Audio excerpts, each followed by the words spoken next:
नमस्कार दोस्तों, जय हिंद, वंदे मातरम। गांव में एक साथ सरपंच खड़े होने के बाद सारे सरपंच हार जाते हैं, एक सरपंच को जीत जाता है। आइए दोस्तों, हम आपको बताते हैं। अगर आपको सरपंच का चुनाव लड़ना है या फिर लड़ाना है तो इस वीडियो को पूरा देखना।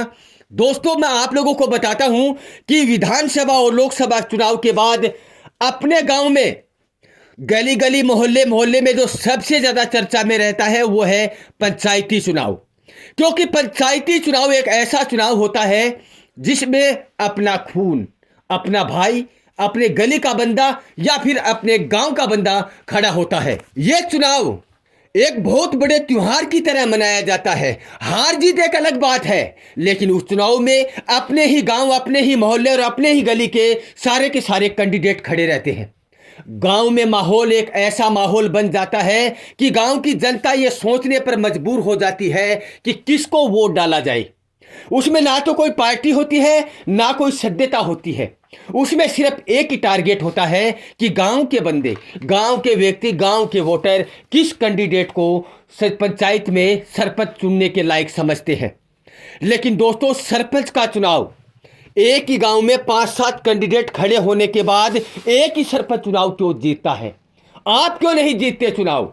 आपकी गली में खड़ा होने वाला क्यों नहीं जीतता? आपके गांव का सबसे शानदार आदमी वो क्यों नहीं जीतता? इसके पीछे बहुत बड़ा कारण होता है दोस्तों।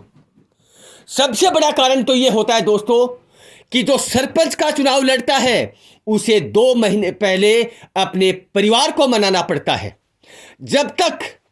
जब तक सरपंच के चुनाव में प्रचार के लिए सरपंच निकलता है तो उनके साथ सबसे पहले परिवार खड़ा होना बहुत बड़ी जीत का ये निष्कर्ष माना जाता है।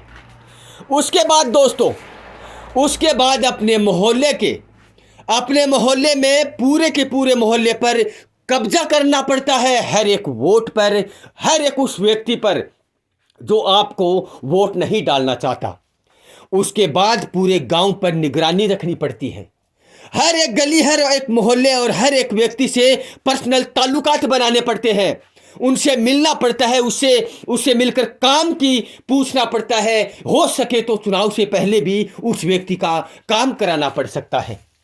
लेकिन दोस्तों, फिर भी आप चुनाव क्यों नहीं जीतते हो? दोस्तों, सरपंच का चुनाव एक बैर निकालने वाला चुनाव होता है। उसमें दुश्मनी कब कौन किसके साथ निकाल दी जाती है, यह सिर्फ सरपंच का ही चुनाव होता है। सबसे पहले अपने दुश्मन के पास जाइए, उस दुश्मन के पास जाइए जिस दुश्मन के बारे में आपको 100% पता है कि ये ना तो हमारी इनके साथ बोलचाल है और ना ये हमें वोट देने वाला है। भले ही उसे मनाने के बाद अगर आपके साथ वो बंदा हो गया तो भले ही वो बंदा आपको वोट ना दे, लेकिन जो वोट वो तोड़ सकता था उसके बारे में उसके दिमाग में ये ख्याल तक नहीं आएगा कि अब हमें करना क्या होता है। लेकिन दोस्तों, मैं अब एक बात बोलने जा रहा हूं, वो बात आप लोग कमेंट बॉक्स में जरूर बताना कि सरपंच का चुनाव गांव में कोई भी लड़ता है, अगर उसके साथ अनबन हुई या छोटी सी भी बात हुई या फिर कोई भी काम के लिए मना किया गया हो या फिर छोटे से छोटा काम उस व्यक्ति का वो नहीं कर चुका हो, उसके बाद अगर वो सरपंच का चुनाव लड़ रहा है तो ईमानदारी से आप लोग कमेंट बॉक्स में बताइए कि आप उस बंदे को वोट दे सकते हैं। यही एक समय होता है, यही एक समय होता है जो उस इंसान से वो इंसान बदला लेने की सोचता है कि अब आने दे, अब देखते हैं उसके पास साधन है कितना। सरपंच का एक चुनाव जीतने के लिए वो मेहनत करनी पड़ती है सरपंच को, जो हर एक घर के चूल्हे तक जाना पड़ता है।